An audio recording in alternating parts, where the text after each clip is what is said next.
Hello, good morning, welcome back to my channel. তোমরা সবাই কেমন আছো? আশা করি তোমরা সবাই অনেক ভালো আছো আর আমিও বেশ ভালো আছি। দেখো, সকালবেলা ঘুম থেকে উঠেই আর কি বিছানা গোছাতে শুরু করে দিয়েছি। তোমাদের দাদাভাই গেছে ফ্রেশ হওয়ার জন্য আর আমি এদিকে সেই সুযোগে আর কি কাজগুলো করে নিচ্ছি। দেখো, তোমাদের দাদাভাইয়ের কদিন ধরেই খুব মশা কামড়াচ্ছিল, সেই কারণে আর কি ও বললো যে তুমি মশারি খাটাবে, তো সেই কারণেই মশারি খাটিয়েছিলাম। আর এই মশারি খাটানো গোছানো এই জিনিসটা আমার ভালো লাগে না, কারণ দেখবে মশারি না একজনে গোছানো যায় না, কেউ যদি একজন না ধরে তো কিছুতেই কিছু ঠিক করা যায় না। তো যাই হোক, মশার কামড় খাওয়ার থেকে তো মশারি খাটানোটা অনেক ভালো। তবে মশারি খাটিয়ে যদি সব জানলা খুলে দিয়ে শুই বেশ ভালো লাগে, মানে বেশ ঘরটা ঠান্ডা থাকে আর ঘুমটাও বেশ ভালো হয়। আর ইদানিং গরমটাও আবার ঘুরিয়ে পড়লো, ওই একটু একটু করে বৃষ্টি হচ্ছে আর গরম পড়ছে। তো যাই হোক, কী করা যাবে আর, এইভাবেই তো চলতে হবে না। শীতকালটাকেও যেমন ভালোবাসতে হবে, গরমকালটাকেও ভালোবাসতে হবে। আমরা চাইলেই তো আর সবটা হবে না। তো এদিকে দেখো, চটপট করে বিছানাটা গুছিয়ে নেবো, তারপরে আবার চলে যাবো রান্নাবান্নার দিকে। কিন্তু তোমাদের দাদাভাই আসার পর থেকে আমার রান্না করতে এতটা পরিমাণে দেরি হয়ে যাচ্ছে, সে কী আর বলবো। আর দেখো বিছানার চাদরটার কি অবস্থা, আমি এক্ষুনি ঠিক করবো বিছানার চাদর, আবার এক্ষুনি যাকে তাই হয়ে যায়।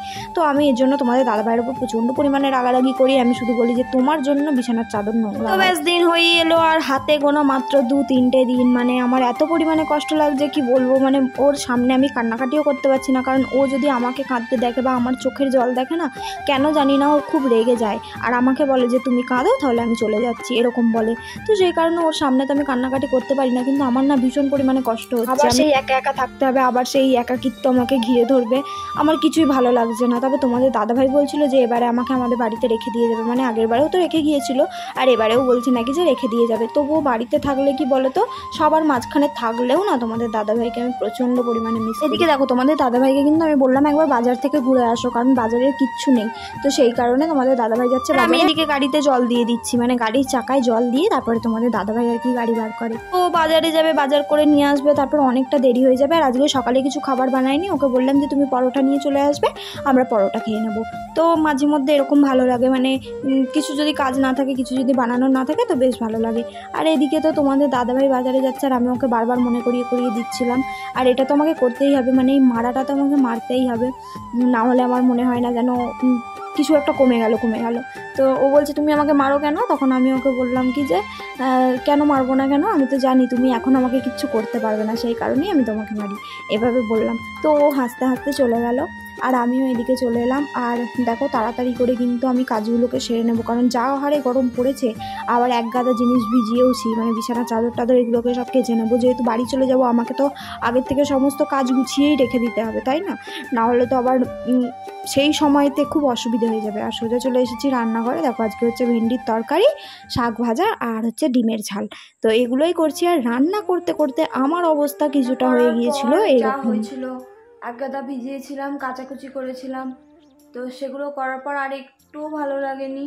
তার উপর আবার ক্যামেরা স্ট্যান্ড আমার ভেঙে গেছে, আমি ফোনটা আটকাবো কোথায়, কিভাবে ভিডিও বানাবো আমি কিছুই বুঝতে পারিনি। তোমাদের দাদাভাইকে ঠিক করতে দিয়েছি, ও আবার এমন করে দিয়েছে ওটাকে আর জোড়া লাগানোও যাবে না, তো যার কারণে ভিডিও আমি করতে পারিনি। আজকের ভিডিওটা যেমন যতটুকু করেছি আমি ততটুকুই তোমাদের সঙ্গে শেয়ার করলাম, কারণ আমি যেহেতু বলেছিলাম যে তোমাদের দাদাভাই যে কদিন থাকবে আমি সে কদিন প্রত্যেকটা দিন ভিডিও করব, সেই জন্য। আর তোমাদের দাদাভাই আর আছে 2 দিন, তো সেই কারণে ভিডিও তো আমাকে যে করে করতেই হবে। তো তারপরে দেখো, সন্ধ্যাবেলা চলে এসেছি, একদম তোমাদের দাদাভাইও চলে এসেছে, কিন্তু ওকে যেহেতু বাবা একটু ডাকলো সেই কারণে ও গেছে ওই ঘরে। তো আমি ওকে বললাম যে তুমি চাটা খাও, ও বললো চাটা তুমি ঢেলে দাও, আমি চাটা নিয়ে চলে যাবো। আজকাল একসঙ্গে বসে চা খাওয়া হলো। আমার এখানে মাথার মধ্যে ঘুরছিল যে কি বানাবো রাত্রিবেলা খাবার, কি বানাবো, তো এইসবে আর কি মনে মনে ভাবছিলাম। আর তোমাদের দাদাভাইকে জিজ্ঞাসা করলে যে রাত্রিবেলা খাবার কি বানাবো বা দুপুরবেলার খাবার কি বানাবো, ও তো এমন একটা কথা বলে দেয়, সেটা শুনে আমার আর কোনো কাজ হয় না। মানে সবসময় ফাজলামি ইয়ার্কি তো করতেই থাকে, যে তোমরা একটু আধটু ভিডিওতে দেখতেই পেয়েছো। আর এই দেখো চলে এসেছে, আর এইমাত্র স্নান করলো, জানো ও সন্ধ্যেবেলা স্নান করে, মানে ওর কী যে অভ্যাস, মানে খেলতে যায় তো, ফুটবল খেলতে যায়, তো সেই কারণে আর কি ও সন্ধ্যেবেলা স্নান করে, এসে যেহেতু ঘেমে যায়, গায়ে ধুলোবালি লেগে যায়, সেই কারণে।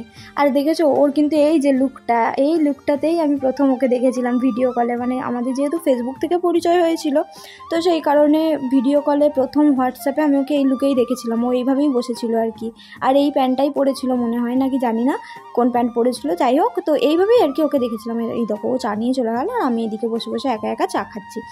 তো ভিডিওটা যতটুকু আজকে করতে পেরেছি ততটুকুই তোমাদের সঙ্গে শেয়ার করলাম। ভিডিওটা ভালো লাগলে অবশ্যই লাইক করবে, কমেন্ট করে জানাবে ভিডিওটা কেমন লাগলো, আর সকলের সঙ্গে কিন্তু শেয়ার করে দেবে অবশ্যই। আর তোমরা বড় ভিডিও দেখো কিন্তু লাইক করো না, প্লিজ লাইক করবে যদি ভিডিওটা ভালো লেগে থাকে তো। আর আমার চ্যানেলটাকে সাবস্ক্রাইব করে আমার পাশে থাকবে। Thank you for watching, by.